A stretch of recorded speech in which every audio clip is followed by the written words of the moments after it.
Indonesia negara kita. Setiap tahun, kita menyaksikan jutaan anak muda di wisuda. Pemerintah selalu menggembor-gemborkan anggaran pendidikan 20% APBN, sebuah janji besar untuk masa depan cerah. Tapi, mari kita jujur. Apakah pendidikan kita benar-benar mencerminkan investasi tersebut? Di tengah hiruk-pikuk kurikulum baru dan program-program revolusioner, sebuah pertanyaan pahit harus kita hadapi. Seberapa bobrok pendidikan di Indonesia?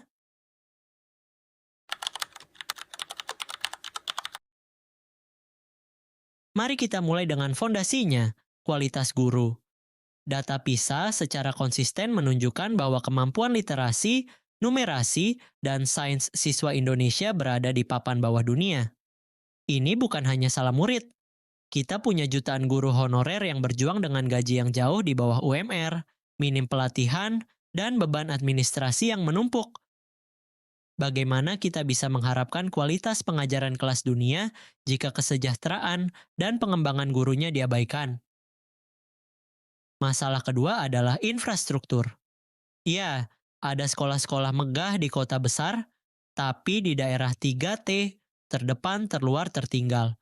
Banyak anak yang masih belajar di kelas reyot, tanpa akses internet, bahkan tanpa air bersih.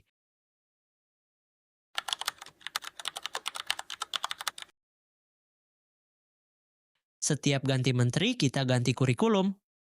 KTSP Kurikulum 2013, kini Kurikulum Merdeka. Perubahan yang seolah-olah inovatif, namun seringkali hanya menjadi beban baru bagi guru dan siswa. Inti masalahnya, pendidikan kita masih terlalu berorientasi pada nilai dan hafalan.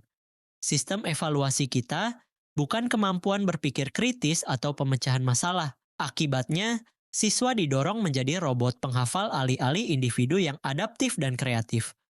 Gelar sarjana seakan menjadi standar minimal, namun korelasi antara ijazah dan kompetensi dunia kerja kian menipis. Kita menghasilkan lulusan yang lulus ujian, tapi gagal dalam menghadapi tantangan nyata.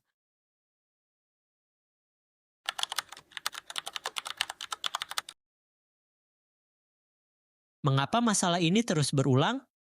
Jawabannya ada di ranah politik dan birokrasi. Dana pendidikan yang besar, sayangnya, seringkali menjadi lahan basah bagi korupsi dan penyelewengan. Mulai dari markup pengadaan buku, penyelewengan dana BOS, hingga proyek pembangunan sekolah yang mangkrak. Setiap rupiah yang diselewengkan adalah hak anak bangsa yang dicuri. Selain itu, ada sentralisasi kebijakan yang kaku. Jakarta memutuskan apa yang terbaik untuk sekolah di Papua atau Aceh, tanpa memahami konteks lokal birokrasi yang lamban dan syarat administrasi yang rumit. 6 itu sisa 6,7, jadi kita kepotong 3,5 triliun. Dari 3,5 triliun itu potongan terbesar itu ada di DBH, jadi potongan DBH kita itu 60%. Kita semua tadi masing-masing dari gubernur sudah menyuarakan pendapat kepada Hanya menghabiskan energi guru dan kepala sekolah, menjauhkan mereka dari tugas utama.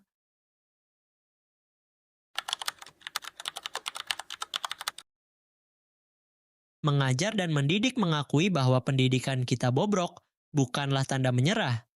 Itu adalah langkah awal untuk perbaikan. Perubahan harus dimulai dari 3 pilar utama. 1. Prioritaskan guru, tingkatkan kesejahteraan, pelatihan profesional berkelanjutan, dan fokus pada kualitas alih-alih administrasi.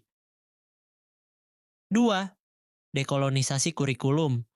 Geser fokus dari hafalan ke kemampuan berpikir kritis dan kompetensi yang relevan dengan masa depan. 3. Transparansi anggaran. Awasi ketat 20% anggaran pendidikan. Pastikan setiap rupiah sampai ke kelas, bukan ke kantong oknum. Pendidikan yang kuat adalah satu-satunya jalan bagi Indonesia untuk lepas dari jebakan negara berpenghasilan menengah.